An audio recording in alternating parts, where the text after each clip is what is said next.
The last major release of the year is the LEGO Ideas Orient Express, another set that turned out very differently from what the original Ideas submission was, but more on that later on. In this set you get a very plain looking train track base that does its job well. It isn't overly built like the Harry Potter Hogwarts Express one, so no unnecessary amount of budget was spent here, though I can't help but notice the rail pieces, so to speak, aren't lining up perfectly and actually bend up a little, making it so that the train doesn't ride smoothly on top of it. The measurements do match regular train track elements, so you could potentially run the Orient Express on your LEGO train tracks. It was designed so it can make the turns, but unfortunately LEGO didn't manage to make it motorizable, even though they've tried every combination possible of existing battery boxes and motors. The model with its two cars is simply too heavy. Onto the train itself you have the locomotive, the tender car, the dining car and the sleeping car that, while looking very similar on the outside, have major differences on the inside. Starting with the locomotive, my limited knowledge about trains lets me at least appreciate it for what it is. A clean looking model with seemingly all important details being featured there. The buffers, marker lights and iconic smoke box door, to the top the smokestack made with a bucket element of sorts I don't think I've ever seen before, and behind it two steam domes in dark blue that, while weirdly shaped, aren't a new element but in fact a recolored minion head. Further back the whistles are recolored pen elements in pearl gold. There is however a new element, the silver coupling rods, which should be very useful for train fans, and in the back we can have a better look at the cab, filled with texture details and levers around the fire door. There's stickers in the set, with one of them being a pair of 52s, a cool nod to LEGO Ideas' 52nd product release, and Sapphire Star, the name of the engine, in brand with Emerald Knight, the Creator Expert train set name from 14 years ago. But the locomotive also features prints, with 9 of these 1x4 curved slopes with a golden stripe going across it. When you place them all side by side though, you kinda see the printing not being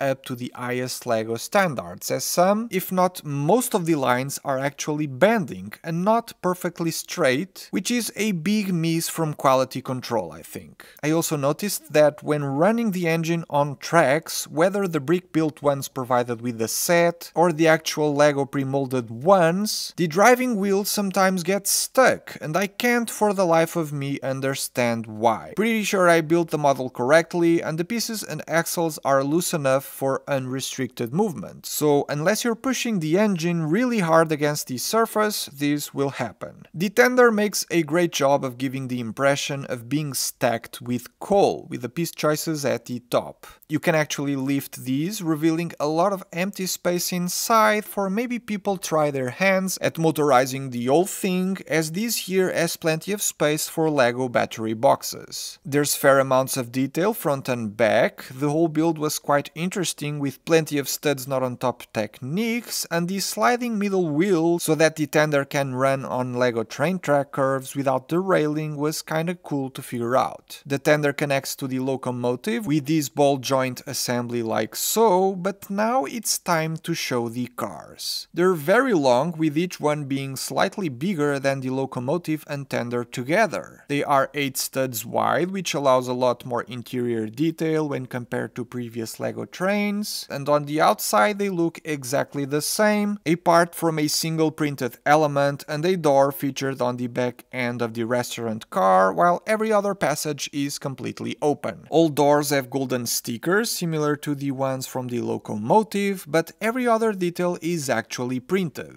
The car number printed brick being a reference to the set's product number, the Orient Express logo bricks, the Voiture Restaurant and the Voiture Lit bricks, and finally the tiles with the names of the cities where the train makes a stop are all written in their home country languages, supposedly. München, aka Munich in German, should have had the 2 dots above the U, and then Bucharesti, aka Bucharest in Romanian, should actually have had the U instead of the A, which is very unfortunate. The wheels are on turntables so that the cars can handle vertical curves, and finally to access the interior we just need to remove the roof sections. This is the sleeping car with 2 rooms, the smallest having a bunk bed with a newspaper, a table with a backgammon board, the exact same one you can buy from the official Orient Express website, and to the corner a sink with a sticker for a mirror. The way out of this room is super tight, and to see inside these sections we have to peek through the doors to see some interesting details with these stickers representing a Lego-fied version of the wood paneling the actual Orient Express cars have. The larger and more luxurious room has a matching bed with bedside lamps and a curved mirror above it, matching once again the real-life counterpart of the vehicle. There's also space for a couch, a fully equipped desk, and further back a toilet complete with toilet sink and a few extras, but my favorite detail, however, is the pieces used for the tiled floor. The passage here is just as narrow, and the wood panel outside the bedroom is exactly the same as the other one on the opposite side of the car. The highlight as far as building techniques go was in fact the window sections, built sideways with the use of a brand new bracket element that matches the pre-existing 2x2 version with a ton of the newer 3x3 window elements in pearl gold. Doing this 4 times wasn't fun, but the end result looks really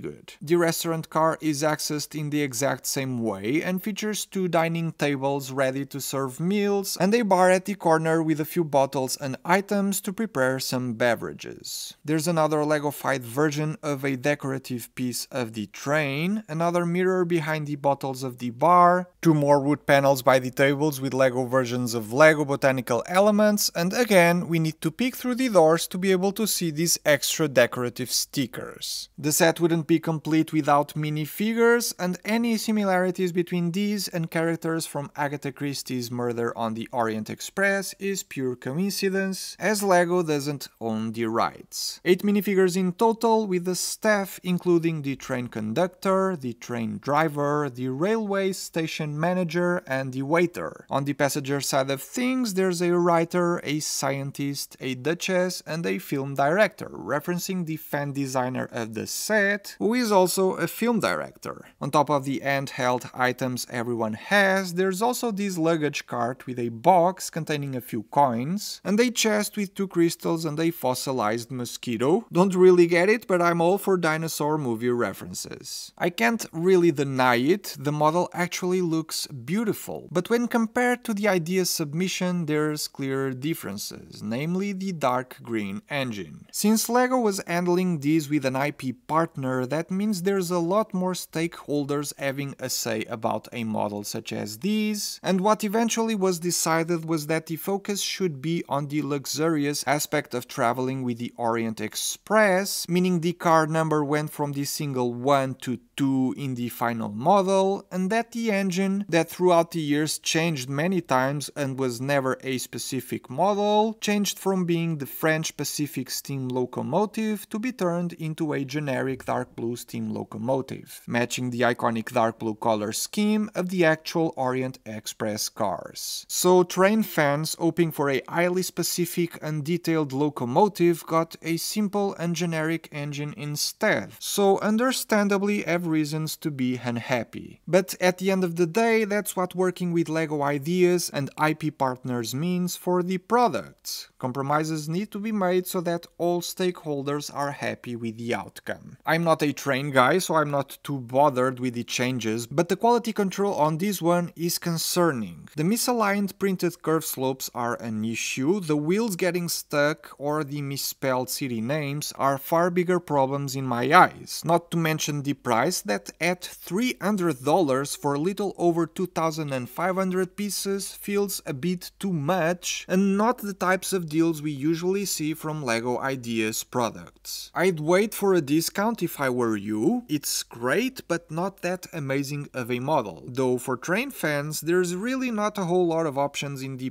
portfolio, so this feels to me like the best looking one currently in production. It will be available for purchase in just a few days on December 1st, so you can use the links below to support the channel if you wish to buy it day one, but for that amount of money I would probably buy into the other December 1st release, the Natural History Museum. Completely different products, I know, but far better value on the modular, hands down.